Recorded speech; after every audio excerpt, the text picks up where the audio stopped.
Do you have a conscious or unconscious bias towards introverts? Oh yes, we're going there today, everybody. We're going there. My name is Dr. Karyn. If we haven't met, I've been doing this work for over 25 years.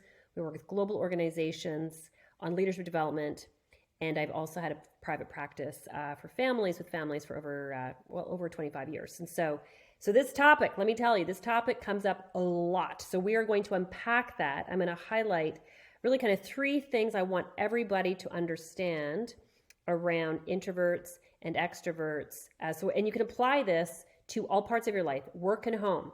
So whether or not you are a business leader, an entrepreneur, a parent, a manager, a peer, you're a friend, you want to kind of understand yourself and other people. Maybe you're an extrovert. You are like, I don't know, do I have a bias? Maybe you're an introvert going, gosh, is she going to really understand me? So this one is for all of us. All right. So this video is really for all of us to really understand this very important topic as it relates to both our professional life and actually our personal life, because it really does impact all parts of our life. And so if you like our videos, be sure to subscribe so you get notified when we actually have more videos. Again, what we do is we teach leadership tools that can apply to both work and family. That's our goal. And so this is a really good topic. And so, all right, so let's dive into it. So the first thing that I want to really highlight for you is what exactly is introvert. There's a lot of misunderstanding, and I'm an extrovert. However, my husband is an introvert. I've got twins. One of them is an introvert. A lot of my closest friends are introverts. So I am surrounded by amazing introverts. And there's so much misunderstanding that a lot of us actually have. And to be quite honest, I'd have the unconscious bias as well if it wasn't for my training. And so what is it? Introvert, extrovert. And think of it like there's a spectrum. And so it's not like it's like these two boxes. A lot of us will probably be, oh, I'm a little bit, maybe 70% here and 30% over here. But what exactly is it? It's around, where do you draw your energy from? So this is the first thing we want to pay attention to. Where do you draw your energy from? So extroverts tend to get their energy from lots of people, lots of interaction. It's like a little emotional battery that gets all filled up when they're around other people. Introverts tend to get their energy by being quiet with having maybe fewer friends. So instead of like 30 friends, they may like to have like 2 to 4 friends, but they like to go deep with those friends. All right. So they don't need all the stimulation like an extrovert would. An introvert, they like to have fewer friends, but deeper quality friendships. They get their energy internally. And so that is what an introvert, who an introvert is. It has nothing to do with how smart you are, your IQ, your confidence level. This is like a big one that a lot of people, a lot of times the unconscious bias are the best leaders are extroverts, or the most secure people are extroverts. That is a big fat lie. I know in fact, some of my favorite leaders are introverts. So great leaders can be introverts. And confidence has nothing to do with whether or not somebody is an introvert or extrovert. Confidence is around how secure a person feels about themselves. So you can be a confident introvert. You can also be what I call a social introvert. A lot of times people think that introverts, that they're socially awkward, that they don't like people. Again, big fat lie.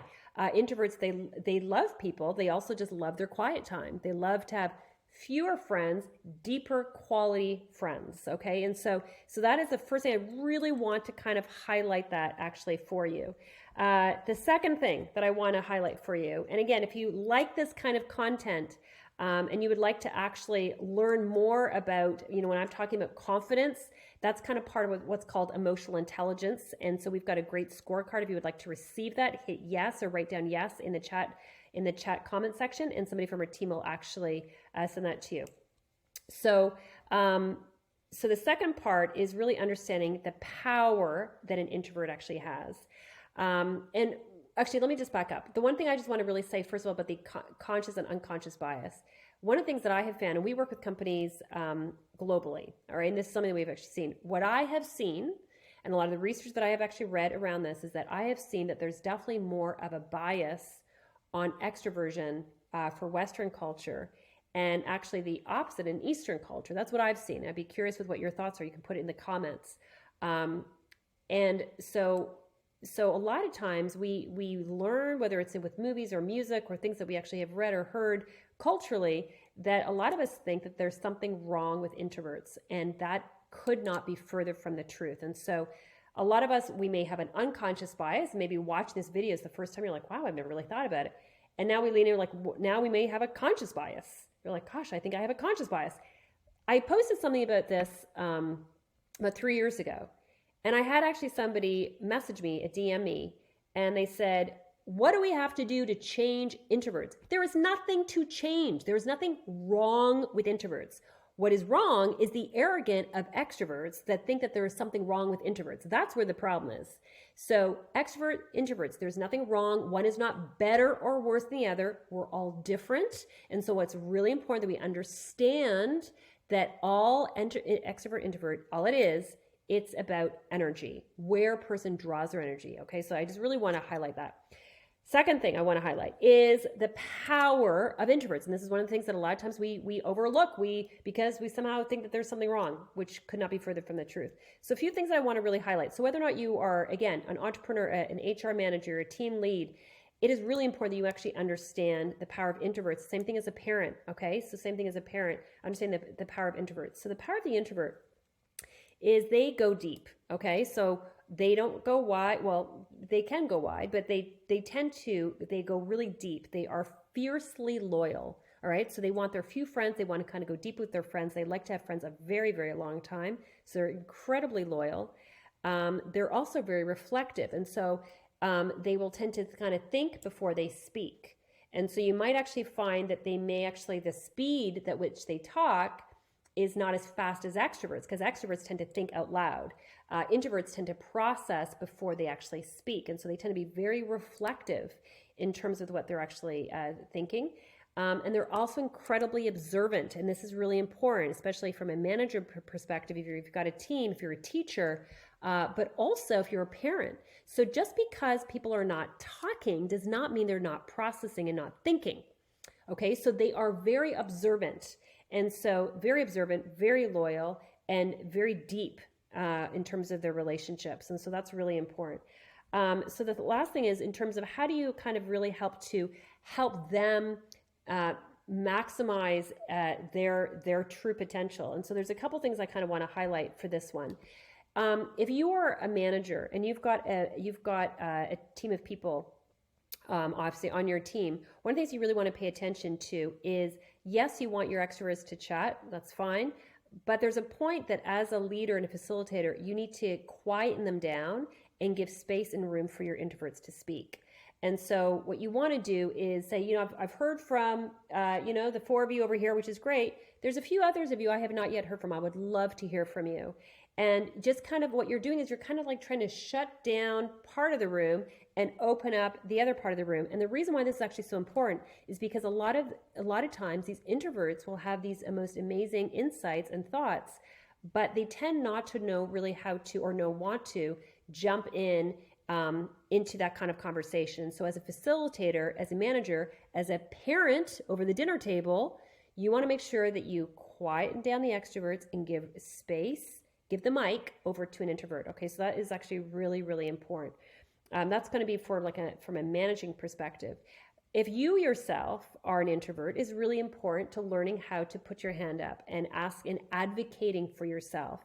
And it's also really important that you learn how to focus on your strengths. So your strength is that one-on-one relationship. Okay, so having that one-on-one relationship, having smaller groups is going to be great versus like a really large group. Play to your strengths. So I'll give you a great example.